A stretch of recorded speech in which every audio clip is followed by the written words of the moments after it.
Hi everyone, I'm Alan, and I'm really happy to be here with everybody. I want to let you know ahead of time, I'm going to introduce Dorre. I'm a little bit partial because she's my wife. So, of 35 years, and I do want to ride home with her tonight.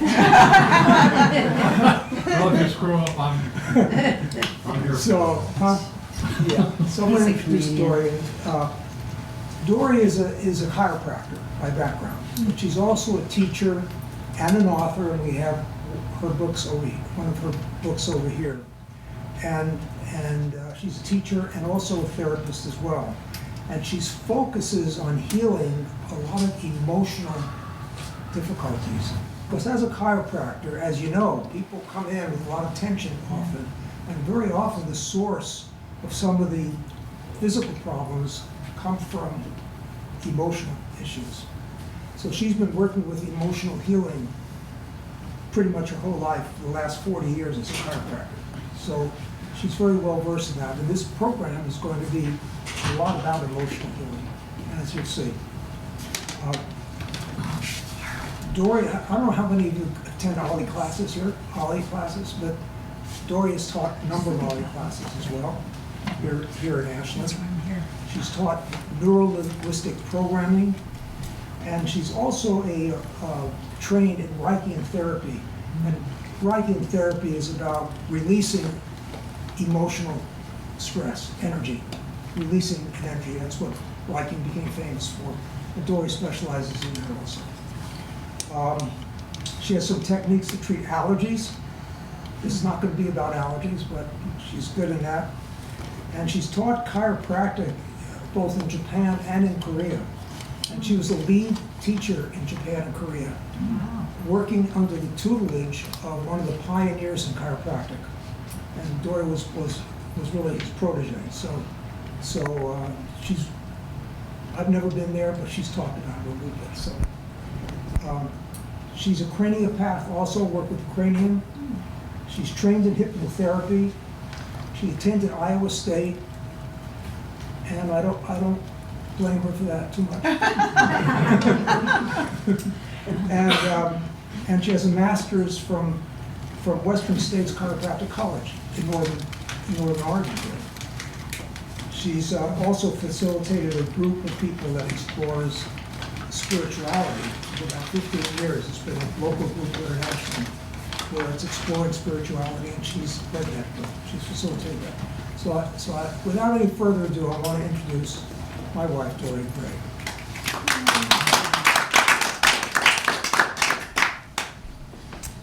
Wow, it's wonderful to see you all here.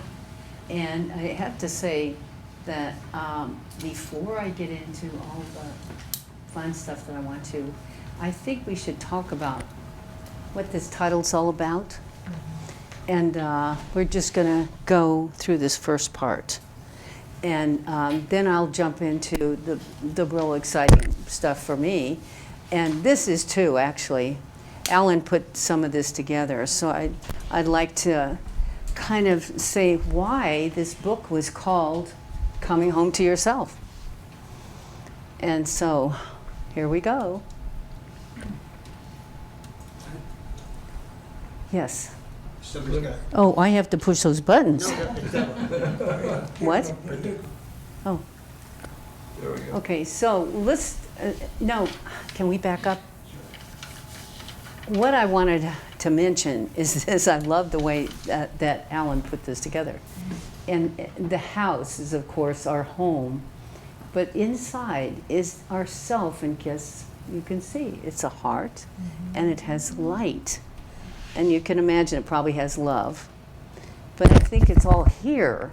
It's just us coming home to it that makes all the difference.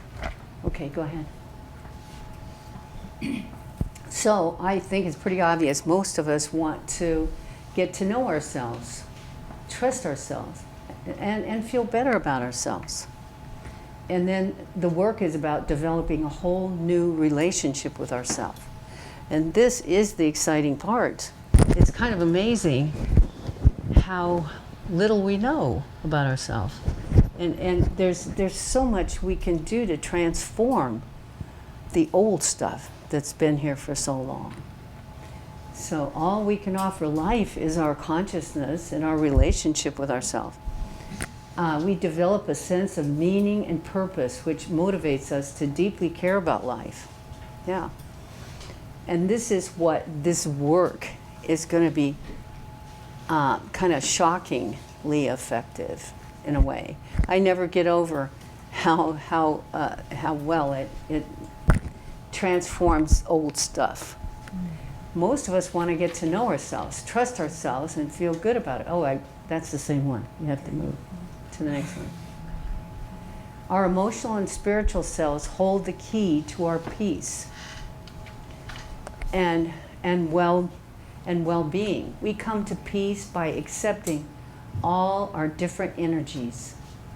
The mental ego self usually denies the truth and defends and holds on to fixed or rigid beliefs which give it some sense of security and safety. You probably all know this, but it's kind of, I think, maybe good to remember it, you know.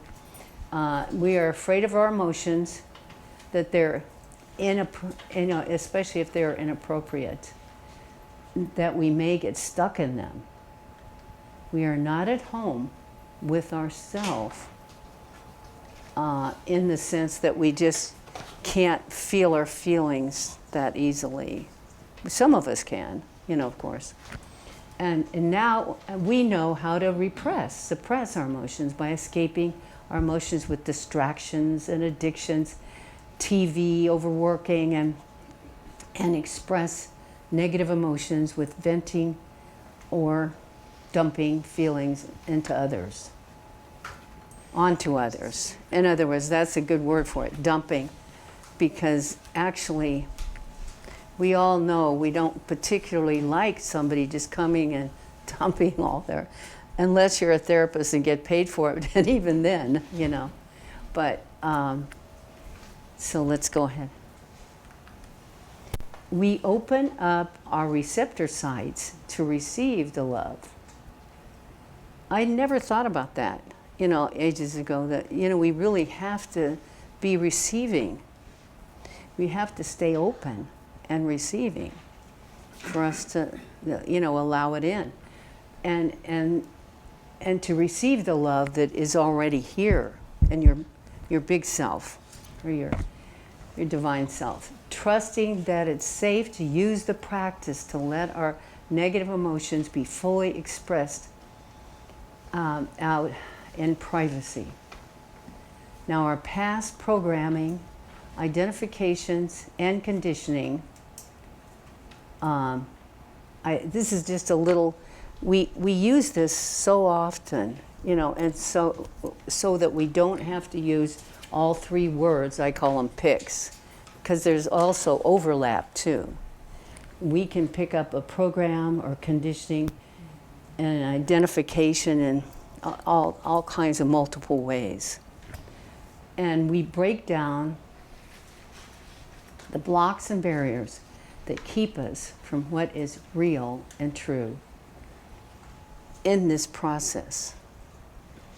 Okay, and then as we go ahead to a higher power, a bigger self or spirit, what supports our growth and development is the practice can free you from painful negative emotions and thoughts which create trauma and conflict.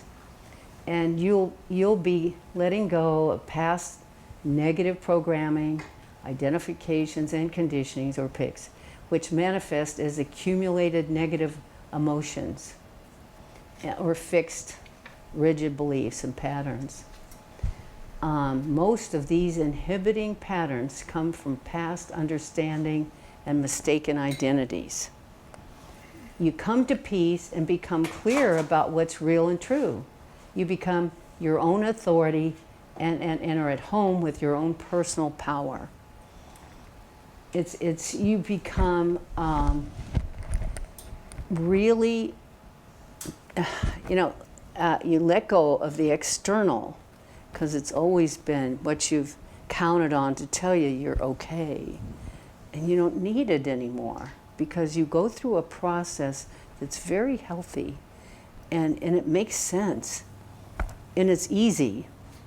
So all of this, you know, sort of puts you back at home. It brings you back home, and you understand things from a whole, you know, as if you're whole, and you're all of it. I know it sounds crazy, but just hang on. All right, go ahead. We feel a curiosity and a courage to wake up from these patterns and become conscious of them.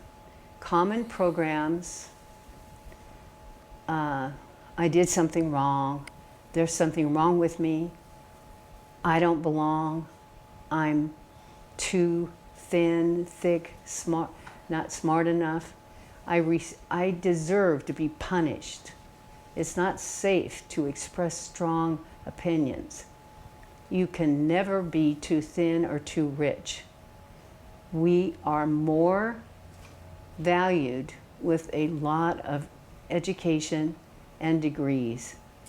In order to let go of judgments, we must see ourselves in the other and accept them as part of the whole. Okay, go ahead. Now, this should be at the beginning. We should know what the terms are in the beginning before. But lowercase, the small self is like our little me or our ego. Whereas in uppercase, capital S, it means the spiritual self. And in the Sargadatta, does anybody remember that guy, that Indian? He's always said, all we have to do is stabilize in the self. And I always laughed, is that all, you know? Carl Jung referred to our spiritual self as the God within. Our constant, real, and true focus is being stabilized in our self. Spirit is an energy that guides, supports, and inspires us if we surrender to it and put it first. Is this making sense? Oh, good. Spirit or self can be referred to as source, higher power, divine nature, essence, God self, being, Christ consciousness, God, Buddha consciousness, highest field of truth and consciousness, unconditional love, being, universal truth, true self, one all, etc. The intention of this work is to be respectful of everyone's personal belief. And it does. And in fact, it'll kind of, it always surprises me how we can do it. We can actually learn to accept things that we never thought we could. And it's just being with it, and that's what we're going to get into in a little bit. Go ahead. Okay, that's it. So that, I had planned something different today, that I was going to take you through a lot of processes and, you know, learn this practice. But I can't do it because I didn't know the rules. But we'll do it. We'll do it another time. I'm going to at least demonstrate so that you'll see, and there's only a few steps. So I can demo, Alan can, so that you get it, how basically straightforward it is. And so I just wanted to give a little bit of my background because I'm kind of a kook, you know, and I always have been. And I came from a great big family. I was the 9th kid. And I had one sister that lived, and I loved her. We were really close, but had 4 older brothers. And it was wild. She, you know, got married, was gone. But I wanted to be a boy. I wanted so much to be not weak, because I felt like compared to them, I was a little, you know, they called me baby sister, which I hated. And it was really hard. It was hard to grow up with all those boys. And I, of course, didn't take cooking, sewing. Alan does the sewing to this day. I really was crazy. I just hated being a weakling little girl. So it was really difficult. However, I did have one experience when I was 12, 13, at a Bible church. And where, you know, it was called a camp, summer camp. And I had this experience of all this light just drowning me. And it scared the dickens out of me, really did. I didn't know, but finally I thought about it and I thought, well, that is really big and I'm just a little, you know, something. So I finally figured it was a blessing. Nobody helped me with it because I didn't really talk about it that much, actually, to my mom and my brothers, but they didn't know what to say. So anyway, that was young, but it really stuck with me as something very special. And so then these brothers, they're always telling me, now don't cry, and I tried every way possible to keep their respect, you know, because I didn't want them not to like me or respect me. So all through these years, I was being very careful, and I did well in school, and I did a few things very well. And when I got to my first or second year of college, here was this, I thought I was going to go into psychology, and it didn't interest me as much as philosophy. And philosophy, I guess George Hegel was my favorite. And he had this magical thought, and that was the only way we can come into a higher truth is by uniting the opposites. So I thought, wow, I can use my weakness and put it with my strength, because that's a way I can get it not so bad. And I looked around and it seemed like everybody was kind of a little bit weak and strong. I wasn't the only one. I didn't know that. And so that was kind of reassuring that more people were just like me. And then I started working on that. I thought, well, I have to make friends with the weakness or else it won't combine. I can't get it to come together. And if I don't kind of be kinder to the weakness. So I started feeling the weakness, feeling it a lot. And much to my surprise, it wasn't that bad. First I was very embarrassed, but then it just started getting easier and easier, and I liked it better and better. And I thought, wow, I didn't know it could be this easy or this okay. And I started seeing how they actually kind of balance each other, and they actually kind of fit together. I mean, but this is after a long time of sitting with it and being with it and trying to see how I could make what he said happen.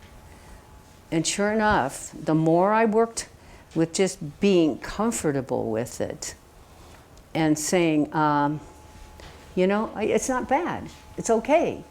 And then it started everything, this whole big, long energy of just putting everything together.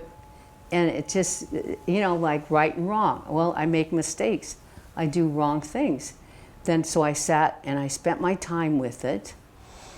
I looked around, everybody I know is wrong. They do wrong things. And I thought, jeepers. I went down the list and everything, all the opposites, it just seems like if I could spend time with it, I felt a lot better. And I know it's hard to explain, but I made friends with the thing that I thought was wrong and bad. And it just made a kind of a, how would you call it? It made it possible for those to be together. So I started doing that all the time. And it gave me tremendous confidence, because the funny part of it was that I was stronger.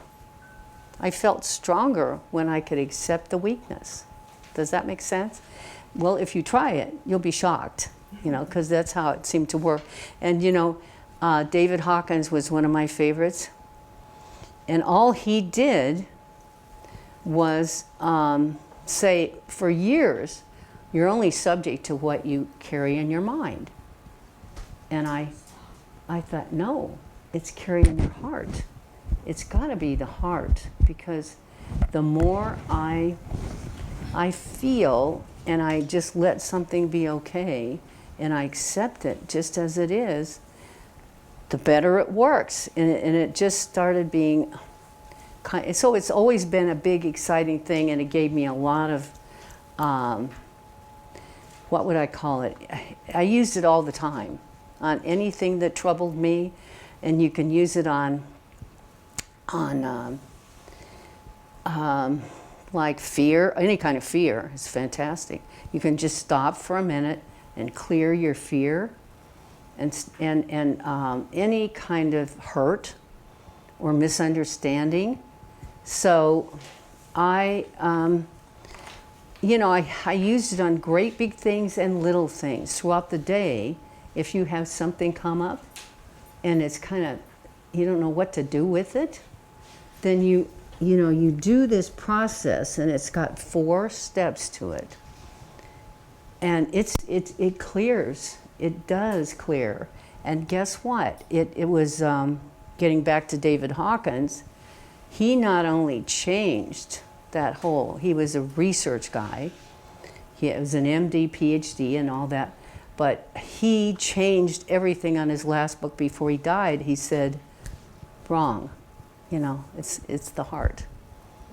And my favorite spiritual teacher, Gary Zukav, you know, you name all and also Almas, you know, there's a whole ton of these people that have been, they've kind of all gravitated towards the heart. Because what happens, Almas explained it, when you open your heart, the more you do, the more you can feel that connection with spirit. I know it sounds crazy, but the more, here it is. And I just think, wow. And then just feeling spirit in here helping me even right now. Because I had all these other plants and I couldn't use any of them, you know, because I didn't know that that wouldn't work. But anyway, so here we are, and I'm going to say on that same thing that happened when I was about 12 years old, then I was years older, and I said, I was with you by then, and I said, I want to have that experience again. Why not? If it's not real, okay. So I asked Spirit, I said, can you help me have that experience again? So the answer that came back was, find the most, settle down into the most vulnerable place in your being and surrender. The most vulnerable place in your being and surrender. And wait. And what comes to my mind is wait upon the Lord. Wait upon, what I'm asking for. And so I thought, well, okay. So I tried it and for a few days. And the 3rd day, I'm going down to breakfast, and I was just, bam, a huge amount of light that just came in. And I had to sit down on the steps and cry and cry. I've never felt anything like that. It was so powerful. So again, it's hard for me to have any doubts about spirit being real. And I like the God within. I like that. Of course, I like him, Carl Jung. But Carl Jung is just one of my favorites as well. Am I talking loud enough? Yes. So there's been a lot of, exploration, you could say. And I've learned a lot, and I know I'm not beginning to do it justice. You know, I had a lot of patients that benefited from my starting to understand that, as Alan said already, a lot of the patients that came into me, I love my chiropractic work because I love hugging people and I love touching people. And I sold my practice to somebody that didn't like touching people. How crazy. I know it. I didn't know that. But anyway, so it was amazing how they would come in and they would have this pain or this suffering. And I would ask, what's going on? What's been going on in your life? And this one guy came in. He had not been able to breathe very well. And somebody had told him I did this treatment that you insert cots up one at a time in the meatai, and then you pump it open, and doesn't feel good, but it really opens everything up. So before we started, I said, now, what's been going on in your life? And he said, well, not much. And then, well, actually my wife left me a couple of weeks ago. And I said, wow. Well, did you have an opportunity to cry and feel something? Feel your feelings? Because that's really important. Oh no, there's no reason to cry about her. She wanted to leave me. And you know, he was very hurt. And I went ahead with the treatment and telling him to let go. You know, let your emotional stuff, your heart, have its you know, hurt expressed. Express it, let it come out. So as I started to open everything up, I started crying. He was a big guy, hung out over both ends. And he was crying up a storm. Wow, he just said, but that happened quite a bit. You know, I would find out somebody had something pretty ugly happen, and the way they interpreted it was even worse than what it needed to be. And I'd say, well, you know, it's possible that, you know, maybe that's in that interpretation isn't quite right. You know, let's look at this. Anyway, so I was always doing stuff like that and working with people's emotions, you know, because I knew it was a big part. And the thing that gets to me is that look at all the time, look at all the energy and the focus that everything has been on the body and the mind, but the heart and the emotions have been just kind of ignored and have not been respected. And now I know all of these top people are now saying it's all about the heart. Can you believe it? Of course, I'm thrilled because I felt pretty alone for quite a while, you know, because they're all saying it is the heart, and this is the only way. You know, we have Gary Zukav, you know, the seat of the soul. He said that you know, it's being stuck in just the 5 dimensions that's so painful. Because pardon? 5 senses. What did I say? Dimensions. Oh, 5 dimensions. No, five senses. No, because we have multiple senses, and we have there's another whole dimension here, and so we have to help ourselves because our ego's still hanging out, you know, getting in the way. But you know, we can open up more and more our hearts. It's in the heart, they all say, that we come to spirit or come to God. It's in the heart. And I just go, I always thought so. That was my... So anyway, this work has really been helping me experience that as a real truth. And you know, the more I cleaned out stuff, the stuff I thought I hated, the more I felt this love for everybody. People would tell me, because I think what we don't know is love is underneath. It's underneath all that stuff. That stuff we didn't like. Love, if we can just, bring it up and be with it. And just kind of learn how to accept it as part of the whole. There's just a lot of love in there that is surprising. So anyway, that is, Neediness too. I had a girlfriend of mine who is actually it's funny, I won't even say that. She's a big important gal, and she and I were kind of brutally honest with each other. We'd say stuff to each other. And she called me needy one time. And I got very aggravated. And I thought, that is awful. That really upsets me to be called needy. And I didn't know what to do about it, except then I said, well, I better use my own course, do my own work, sit down, be quiet, and just experience it. So I started out and I went through the embarrassment of having to really accept that maybe I was looking real needy. And then I went down through the feelings and stayed with them until they were okay too. It's almost as though all these things that we think are so bad just need some caring and some respect. I really get it now that that's it. Respect and caring to all these parts we hated. Boy, what a savior.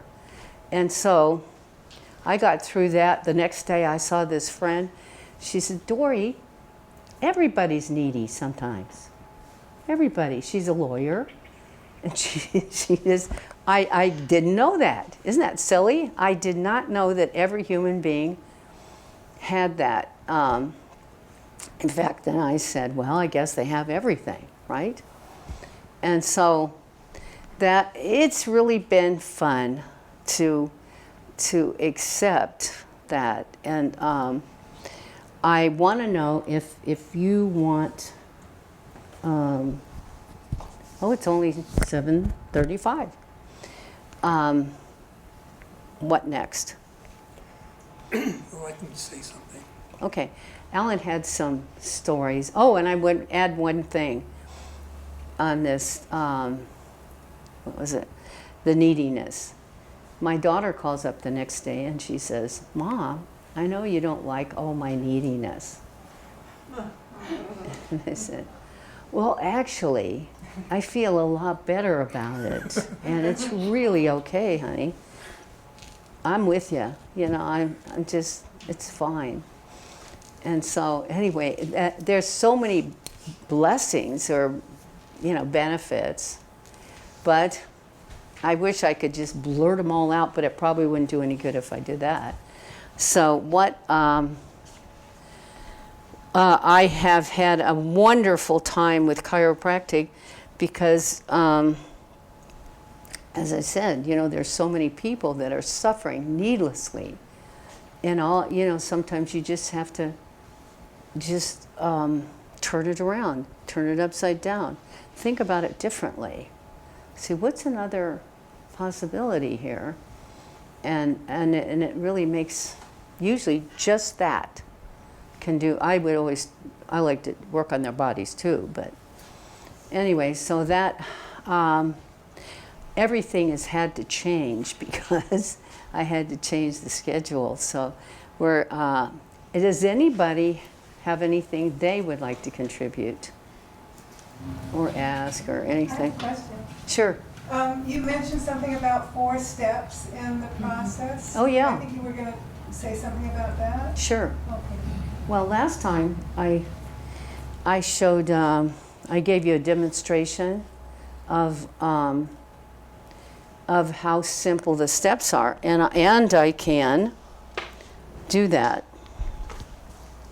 In any day of the week that is normal has some ups and downs, right? There's always some ups and some downs, and so if I get some really bad ones, in the downside, I go in and sit down and I say, Well, the latest one for me is my other brother, because everybody has passed away except one brother, and he's not well, and he can't travel, and because he has a big apparatus that he has to bring with him, and he's always been, oh God, we've had so many laughs and great times together. But see, what I do when I think about him and want to cry, I start, well, I picked that as an issue. You'll have your own issue. And then I ask Spirit to help me deal with this and help him too. And I just say, start into the feelings and the sadness, because we were so close for so long, and I thought I was going to get to see him recently when I was down south, but he was too sick, and they just have him closed down, and it was really, really sad. But I just do, I start tapping. This is a high point. I'll explain all this afterwards, why it works. And the tapping is right here, the soft part of your bottom here, right there. And I just tap, and I think about him, and I think about how sad I feel, and how much I miss him. And I just do this, and tap on my chest. It's tapping that's good all by itself. And then when you tap these spots right here and here, that they're sort of magical points. They generate positive energy. And so the more I do it, the more I think about how sad I feel, and then eventually, and it can take 2 minutes, and that what the book that what's his name used, I told you the last book where he said that it's all about feeling your feelings. He gives you a set of steps similar, but then you just keep letting those feelings come. Keep letting them come, and do the tapping. And if you have anything you have to say to, and just say out loud, do it. Do it, express anything in all ways you can.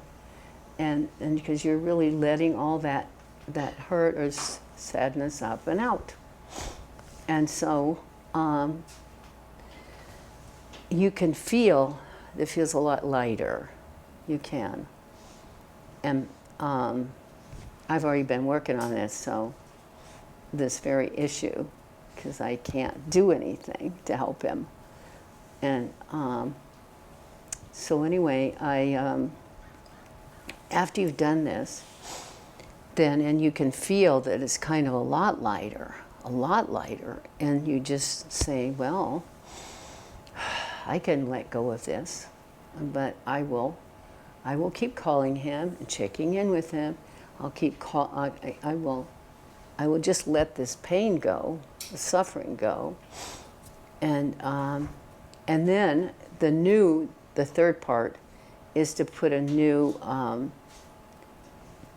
I guess what do we call it? A new way of holding it, a new way of being with it. And what is the word I was just looking for? Perspective is what I usually use. It's a new perspective, and I will call him and leave a message regularly, do everything I can.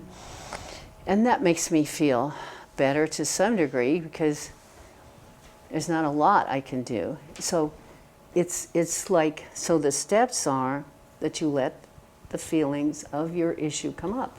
Just let them come up. And every way they want to, any way they want to. And then just keep feeling them and doing this tapping until you get to a point where well, you're just not feeling that much. It's kind of calmed down and it's okay. And see, and now you can say, I can let that go. I can let that go. And that's suffering, or the really bad feeling, hurt feelings, and you can let it go. And I can now, a new perspective is that I'm just gonna send a surprise to him at home, and then just keep my messages once a week, how much I love him and all that. So, and so you've got 4 steps. Pick your issue and ask Spirit to help you heal this. And and you're not going to always have your brother or something like that, but because you might have anything that you're not happy about, anything. So you have that, you call in, ask for Spirit to help you, and then the second one is you start the feeling, and you keep the feeling going until tapping, and then finally you're out of that, and you just let it go. And just say, I let this go now. And my new perspective is just to keep my contact with him and send my love. And so there's only 4 steps. And the funny part of it is, when you do get those feelings up and out, what's underneath is a lot of sweetness. I don't know how to explain it, but it's almost love. It feels like love when you express that out and then pick a new healthy perspective. And that's reasonable, not crazy stuff, but then you can say, I'm not sure how it'll happen. Maybe there'll be a miracle. Who knows? They do happen. And then you can just say, I have a way, you have a way of trusting that things, and they're angels. I forgot to talk about them. My oldest brother, 19 years older than me, he told me about 5 years before he passed, he said, I have to tell you that angels are incredible, and they will always help you if you ask them. You have to ask them.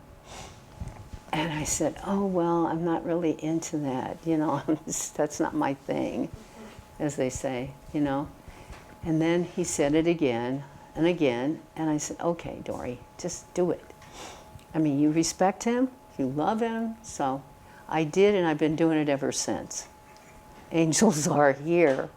I mean, I got stories that are wild, just asking angels to help me when I lose stuff for all kinds of reasons. So, I don't know. I always figured, yes, go ahead. So, the tapping, does it keep you present? Is that what it does? Or it keeps you in your feelings? Or what's the tapping doing? No, the feelings represent the hard part, the hurt, Yeah. or the negative, so to speak. And this is a positive. This is a high positive all along here, right here, and here. And there's a whole book on tapping. Even tapping the body is really very good. What's it Isn't doing? that C1 the highest? Yeah, and this C1 is one of the highest. Something with the nervous system. Yes, and here I ought to know, I'm a chiropractor, but it's one of the highest. That's a point that kicks out a lot of positive. Yeah, it's so that and I know this, but all along here. So all along here, but especially right in the center, and you just use the end of your knuckle here, right here. And it's easy. Breaks up the negative. Yeah, and in this kind of, I even touch on the part that's hurting. If you had a knee that's hurting, put tap here. I'm surprised at how much you can use it. So yeah, and it's, is there anything, complicated about it. Well, there is another step if you want to do it, and that is just thinking about passing along all that love. You know, in other words, you kind of get into a feeling that you're in a flow of love, and it doesn't even have to do with you. It's coming from a higher. It's really fascinating. But just stay open and receiving. So Dorre, it sounds like it's going through you. That's what it feels like. It's not coming from me per se. And I think that the hard part with a lot of people, you know, the cells that are receivers, or didn't we touch that before? But it's just we have to stay open, stay receiving. And that's where you get all kinds of surprises too. And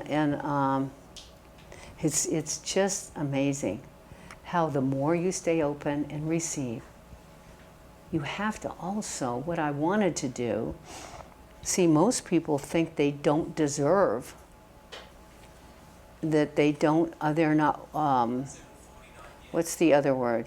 They don't deserve and they're not worthy. And you know, you can't get very far with it's something old down in your unconscious. And one of the things that we're up to here is cleaning out the unconscious. Because the unconscious has got all that stuff we push down, you know, and tried to get rid of, and you can't get rid of it. There's a story about this. I always have to tell a joke. There's a joke that I have to tell you. And it's going into a bar. This guy goes into the bar, and and he looks at the bartender, and he looks across the room, and he goes, "What? You're kidding. That's not a dog playing poker." And the bartender says, "Yep, it is. It really is." And so he's scratching his head, and he's going, "Oh my God, this is really hard to believe."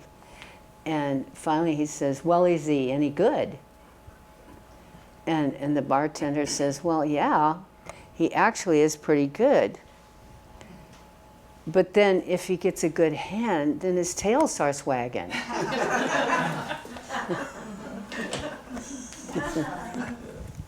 But, you know, I hope you see this as simple. And the big thing is just opening up and letting it all just come on out. It's safe. I promise, it's safe. You know, it just feels so good to. Now, what would you like to show as a demo for you?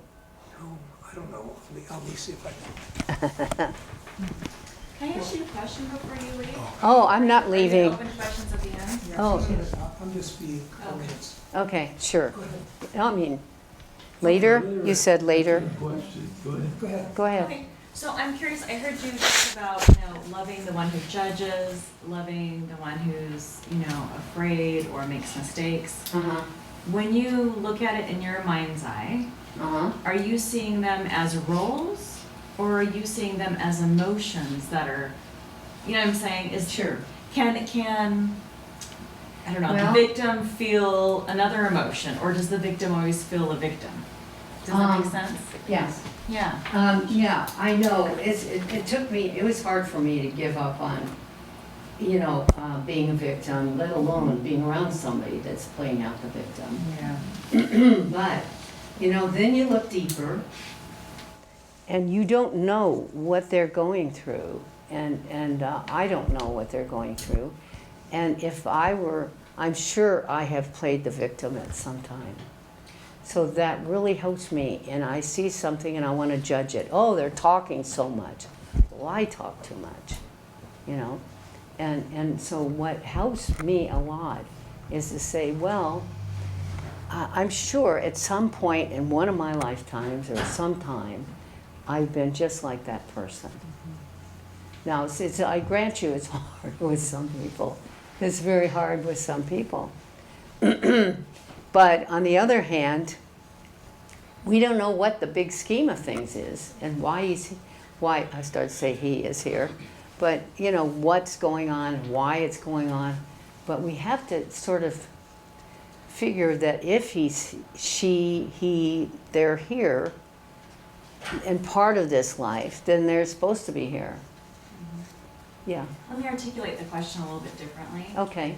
Because I totally understand and agree with what you're saying. Mhm.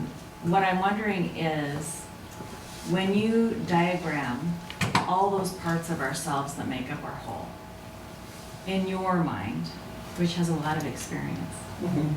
I'm wondering if you see all these parts as different emotions, or do you see these parts as these roles that tend to have certain emotions assigned to them? I don't know, maybe I'm getting a little heady about this, but but I'm just curious.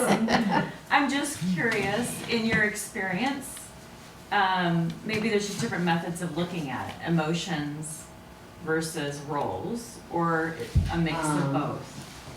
Well, I think probably the emotion that it comes up for me when I'm dealing with that person. Mhm. You know, like it's hard to see somebody down in a gutter and digging in a lot of mud and he's really, really poor. But then I'm just reading from Gary Zukav. I read his books a long time ago, but now I'm looking at him again. He said, you don't know what's really behind that whole scene, you know. Why he needs to go through this for his learning or for whatever reason. It's too hard to know. And I just think working on accepting everything, each one that's hard, and just being with it, and being with it, and being with it, it's amazing how it heals.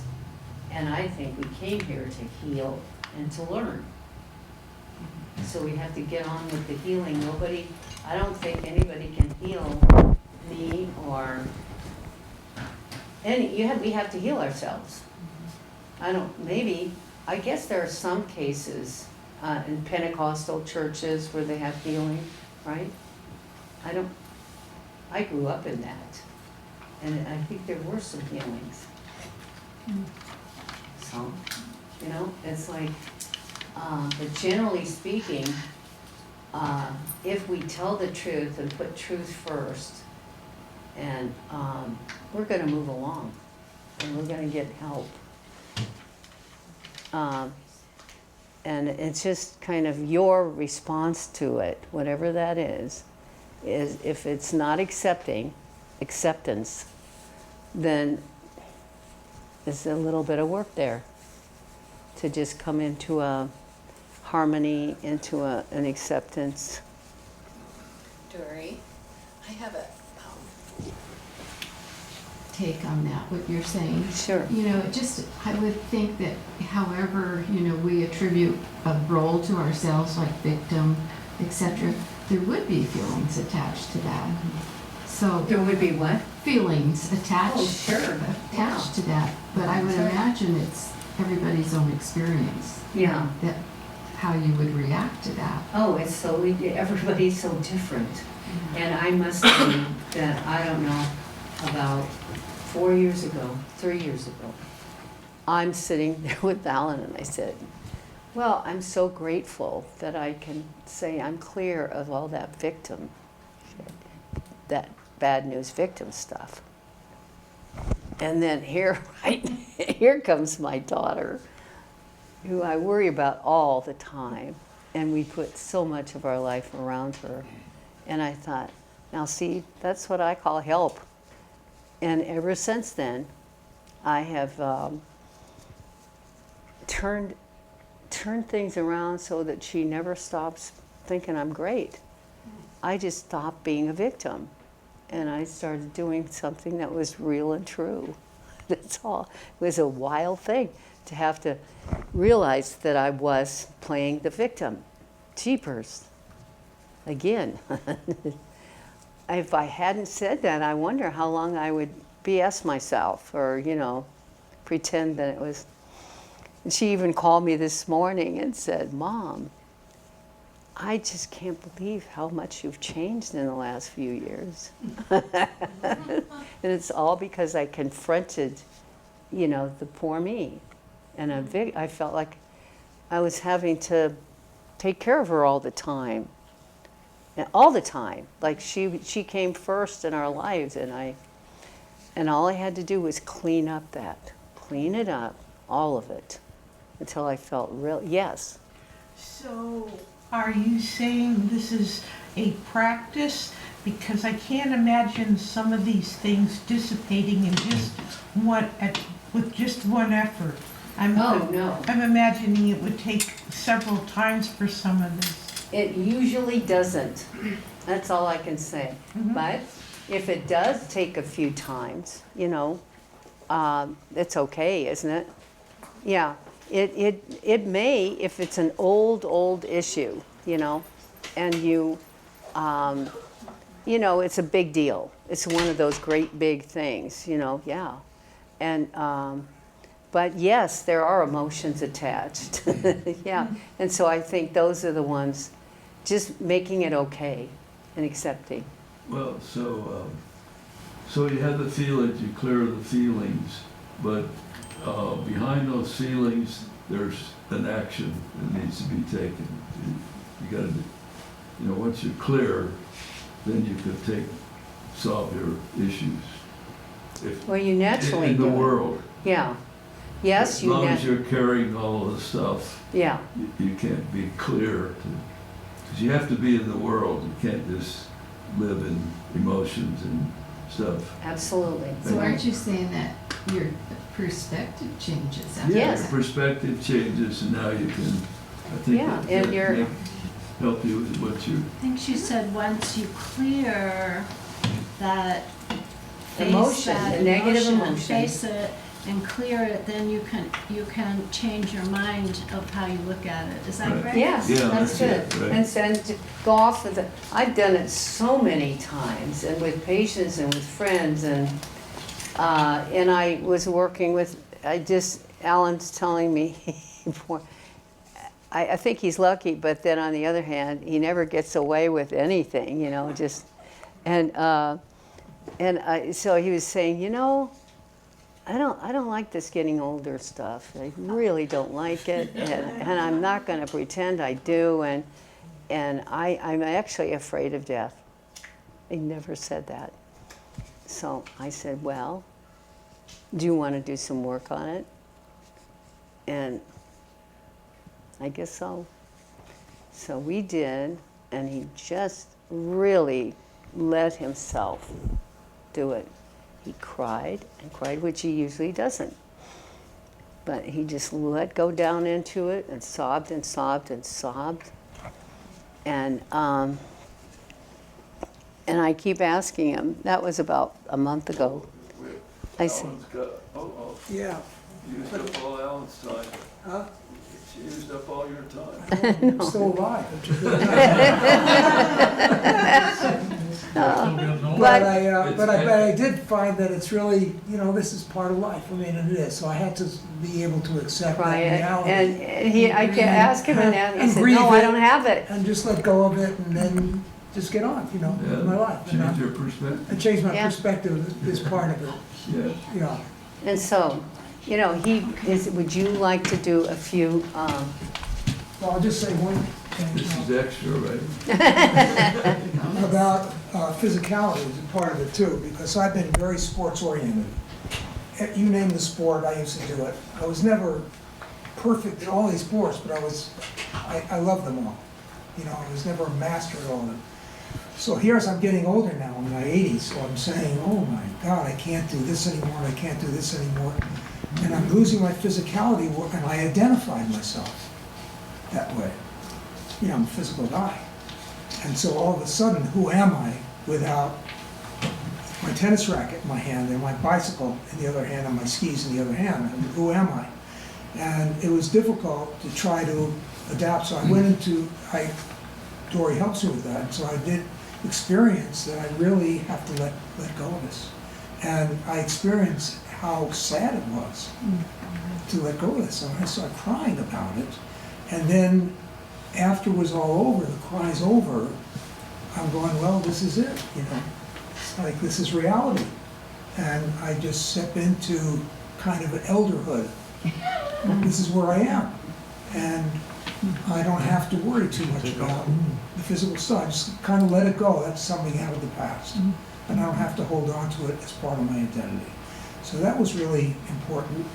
And as I got older, I started feeling irrelevant. I mean, who's interested in me anymore? I mean, I thought I really knew everything, you know, and I was knowledgeable, and here I am getting old. And I remember meeting a person, this goes years ago, I was maybe 70, he was 80, and he said that he was a very good businessman, and he said that he was kicked off he was on the boards of some big companies, and he said, they're kicking me off the board because I'm getting too old. And I didn't understand that, but now I do. Now I understand. And now I say, well, that's part of it. Young people are coming up, they're executives, they're in all the current stuff with AI and all that kind of thing, and they belong on the board, he doesn't anymore. So you just learn, and I have to give that stuff up. So that's whole part of it. And even on the light side, I had prejudices. I went to visit a friend in LA who I went to school with. And he has a son who's married to a woman who's a top executive in a cosmetic firm. And compared to the money she makes and he makes, it's gigantically different. She's a top executive, and he makes some money, but it got to the point, he's now in his 50s, so it got to the point in their marriage where he just stopped working. And all he does, they never had children, their child is their dog, and he just takes care of the household, and he takes care of her. And she travels around the world, and she comes home, and she loves him, and he loves her. But I had all these ideas about, this is terrible, he should be working, he's lazy, and they had this beautiful home, which I ended up seeing, that I had negative thoughts about. It's too ostentatious, there's poor people dying and starving, and all these ideas in my head.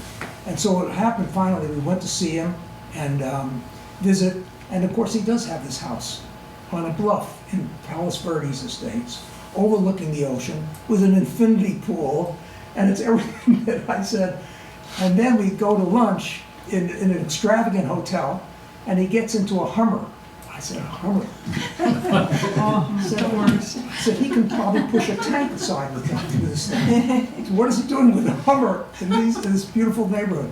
And I got into this Hummer, and all of a sudden, it has big TVs. It was like being in a NASA control room.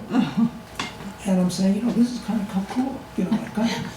I started to like this. Then we went to the hotel, a very extravagant hotel, and he picked up the bill, and he said, I tried to pick up the bill, but he insisted on it. And then but when I came back, I really kind of transformed. I said, this is part of the whole. This belongs here as much as anything else belongs here. And I kind of liked it. I said, I wouldn't mind living in this house and having that Hummer. That would be kind of cool for a while. But I walked away not needing it or wanting it. I didn't feel envious or jealous. But I liked him. He was a very generous, sweet guy. He loves his wife. They love each other. And that's his love. So I just want to share that with you about his perspectives keep shifting all the time. And I'm learning to shift these perspectives. One last thing very quickly. Dorre went to see a friend in Phoenix. And we always travel together. This is 35 years. We're not separate apart. A little bit on business from time to time, but now that we're retired for quite a long time, we've always been together. Dorre is very intuitive, spiritual, and has great ideas. I'm more the detail person. So I'm planning out the whole trip. I run everything by her to make sure she wants to do it. But still, I plan it out. The hotels, everything. Here I am taking her to to Medford Airport. She's holding on to her passport because we didn't have a real ID yet. The passport and a ticket. And she's going through TSA. And I've never been over, I've always handled all the details. I've held on to the tickets, you know, all this kind of stuff. And here she is grasping this ticket and the passport, leaving. And I'm going, I don't know what happened. I just started crying. It's like she's, I'll never, like, it wasn't a thought I'll never see her again, because I know I will, but it was this, how can she do this without me? And I realized that I really needed her to need me. I really needed her to need me, and I felt that I couldn't live without her needing me some way. So I really had to go through that and cry about it. But then I was on the right of the air, right, and then after that I was fine. I went home and I had a great time after that. You know, so I didn't have to worry about it. But I really got it out of my system. But if I held it in, it's, oh, bye, everything will be great. You see what I mean? It would, Yeah. I'm holding it in. Yeah. So I just want to share that. I think that's great, Ellen. Okay. Yeah. Yeah. Does anybody want to take a little break? Oh, it's in those things, 8:15 more. How long are you gonna Sure, go? to go to 8:30? Well, we gotta We can end it rest of it. whenever she's ready. You can. Let's see if Let's put on that other. well, I guess, I wish I could have a situation where I could coach you through it a few times, 3 times. Oh, is that what you were talking about? Yeah, that's what I was planning on. Dorre, A whole you can do different- that now. Huh? You can do that now. Well, maybe we should go do this last, or Yeah, I could do that last. do this We can do last? this first. and Do then- this first and then do that Yeah. last, Okay. if you want. Because I'd love to, I had chosen 4 issues that most people have. And then you can feel how it feels when you just, anyway, This is a so, summary of the benefits. okay. Which, that one? About this. Yeah. It's hard.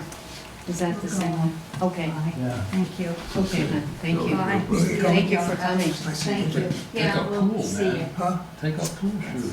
Yeah. I did. Okay, that's a good one. Hey, Brad. Fine. Okay. Now, I think I have to stand over here to see these words. User-friendly daily practice that allows you to access your inner resources. And when you can do this, you know, just spend a few minutes clearing out stuff in your field, then you have clarity for the day. And it's really, you can feel a big difference. The practice has you let go of the falsehoods, trauma, conflict, and focus on the truth. We awaken to our past conditioning and programming, which created these fixations, these rigid beliefs, etc., are the primary cause of our unhappiness and stress. You dissolve unwanted habit patterns and associated emotions, feelings, and thoughts. We take responsibility for being the source of our experiences and life, and open to listening to our real and true world inside. With uniting our human and divine natures, which is what it's all about. You know, remember my original big moment of learning that we want to join the opposites. The divine and the human are definitely opposites. And so we're kind of, in a way, I guess, hoping to do that.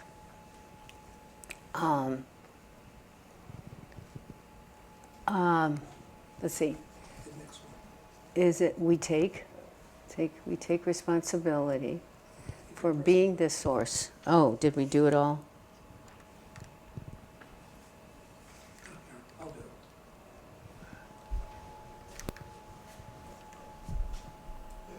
it. No. Oops.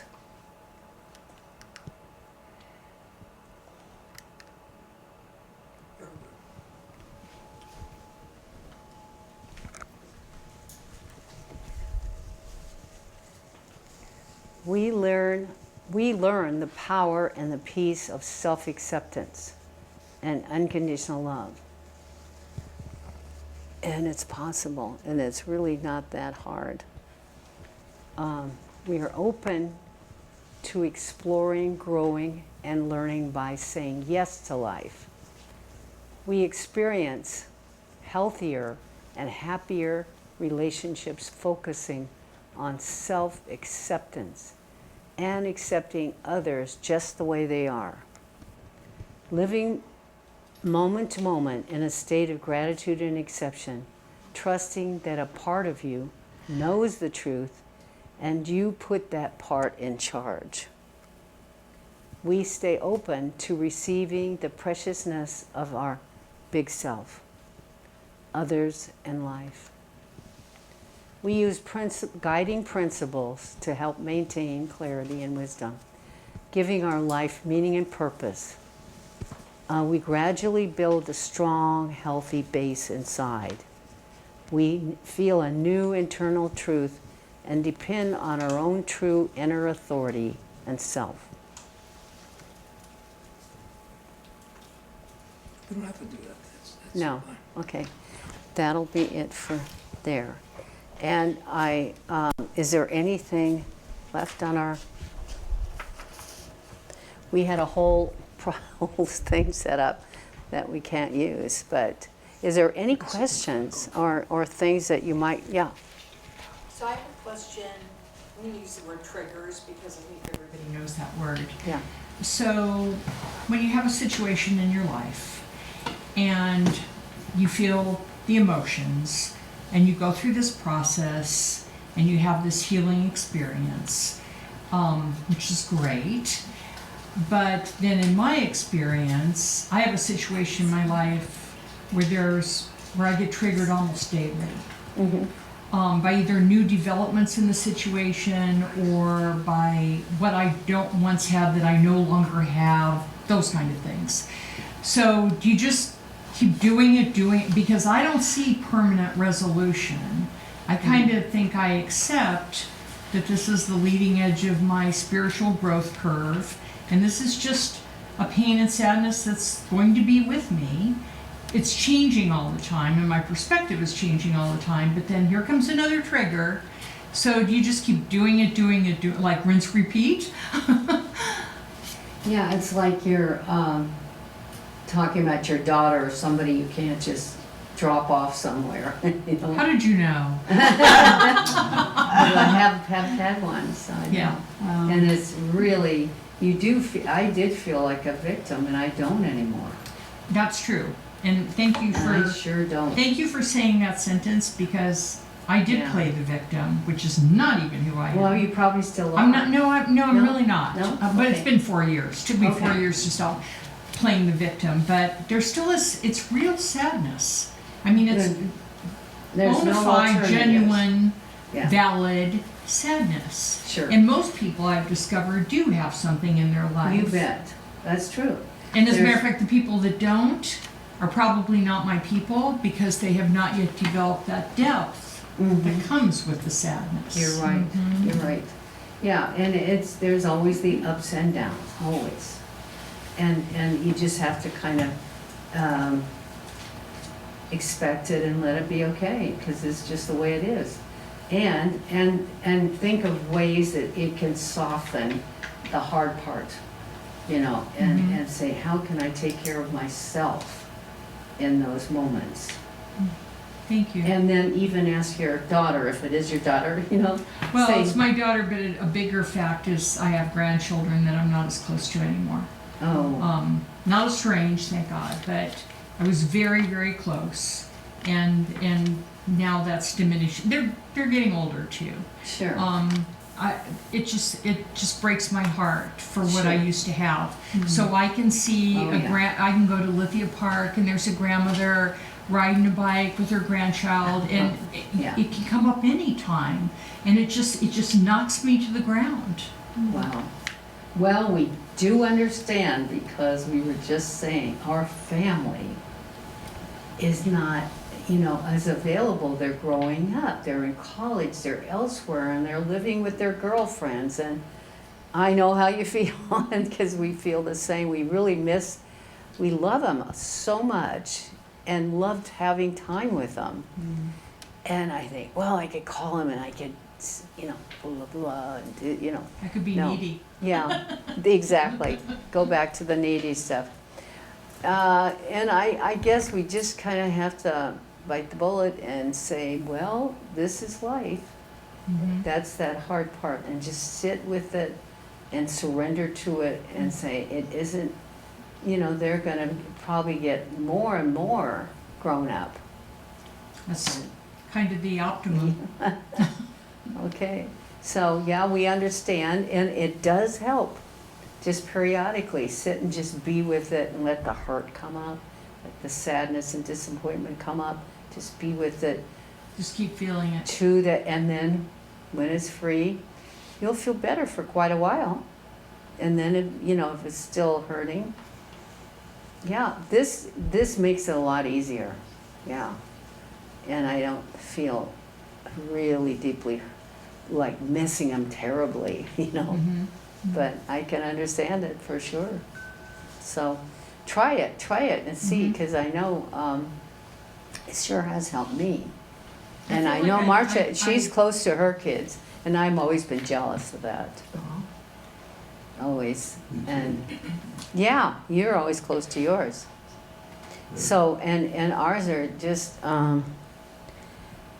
adorable, fun, loving, but we don't have them as much time. So, anything else that we can help anybody look at? It's pretty straightforward, I hope. George, you have another 25 minutes. You can just do whatever you want. If Jordan wants to cut it, it's fine. If you want to walk through some process. It's up to you. If I had known that things were going to go this way, I would have had a whole different program set up. But it was my fault. I didn't come in. Unless they want to just have completed or ended. If there's nothing else, because I don't have, let me just look here. I'd like to make one comment if I can. Sure. Make one comment. You talk about roles. And I never was able to really be myself. I played all these roles. When I grew up, I had to be, I used to draw a lot, and I was pretty good. And my father said, you're not gonna make any money if you draw. But I was good in math, so I became a physicist, and I did that, but I didn't care for it that much. Thank you for coming. So it's all those things, I have 2 kids, each one 3 years apart, get a station wagon. All the things you're supposed to do, I played these roles. And when I finally met Dorre, and I went through a divorce with my first wife as a result, I met Dorre, I was still wearing, I was a good business person. I did a 3-piece suit. My father was a good business person, so I was a good business person. But I lived in a lot of fear because he was born in 1904. When he was 13, 1917, World War I started. He had an older brother that went to World War I, came out okay, but it was scary. Then he's in business, graduated from high school, never college, and then he was in business, in the art business, and then the Depression came. Again, no job. Then when I'm born later on, towards the end of the Depression, he told me even when I was growing up, he said, I didn't even know where the money was going to come from. So he was frugal almost to a fault. I mean, he was so tight with money. So I grew up watching every penny. But he didn't teach me that, but it was the roles. So it's like playing all these roles until I finally started to wake up that I was playing out someone else's life, not my own life. And even though I was successful in business, my father was successful in business. So I learned that through him. So I had to let go of these roles. And it was a little frightening, but I had to let go of them. I don't know if I didn't cry about them or anything, but I realized I woke up to them and realized I was very kind of careful. He was very careful about everything. He said, be cautious. I didn't take too many risks. And even in business, I could have expanded my business. I was very successful. I could have expanded, but I didn't because I said, oh, no, I'm not interested. But the truth was I was fearful about it. So it was only later on that I was able to open up and keep expanding and letting go of the old roles. And I sold all my three-piece suits. And I opened up my shirt collar. Okay. And I can now be Okay, thank well. you. So that's kind But you of, had to Thank you, become hon. aware of it. I had to become before you- aware of it first. Before Yeah. you could change it. But how to become aware of it first. Yeah, that's right. Oh, She'd she always forgot her put it first. away. Well, you know, if no one has anything they wanna bring up or review or ask questions, you know, it has tremendous benefits, and I could have tried to go through all of them. The more you do, the more you open up a space inside. It's very fascinating. You know, the more you feel and experience until that bad feeling leaves you, then you're just, opening and opening, and that's why they call it wholeness. And you just keep opening, opening, opening. Every time you do this work, and you really sit and be with it, and respect it, care for it, be with it, and then it leaves you, then you've added a space, and you no longer have something you're trying to hold down. Something that you put down, and it's always been waiting for you to free it, let it up and out. Yeah. Do you still have your practice? Are you doing this, or? I had a group for a long time called Exploring Spirituality. And when I moved from Ashland, I turned it over to some friends that have been in the group for 15 years. And, but I do take people, And And are you in Ashland? no, I'm in Medford now. Oh, same, But, so, oh, I am, and I wish, I would love, see, I was all set for this, but I should have done my research first more carefully. And then do you have They your can't do card or that, huh? something? Do you have a card or something? Do you You know? want to put your email, Yeah, I did you did. write your You info? did? Okay, I'll Okay. have it there. Okay. Good, great. Yeah, I And, would like to have a session, yeah. I still do chiropractic with family, friends, and, a few Oh. patients. But it's work I love. I do it. Yeah, I would You like have to. some books up there? Yeah. Mm-hmm. And I went through this next book. We're going to just keep a real simple handbook so that you can see how easy it is and how. You look very familiar, and I'm trying to understand where. I live the same place you live. Oh, of course, of course. Yeah. So you do, wow. Thank you, Dorre. Are you done? Yeah, well done. Thank you so much. Thank you.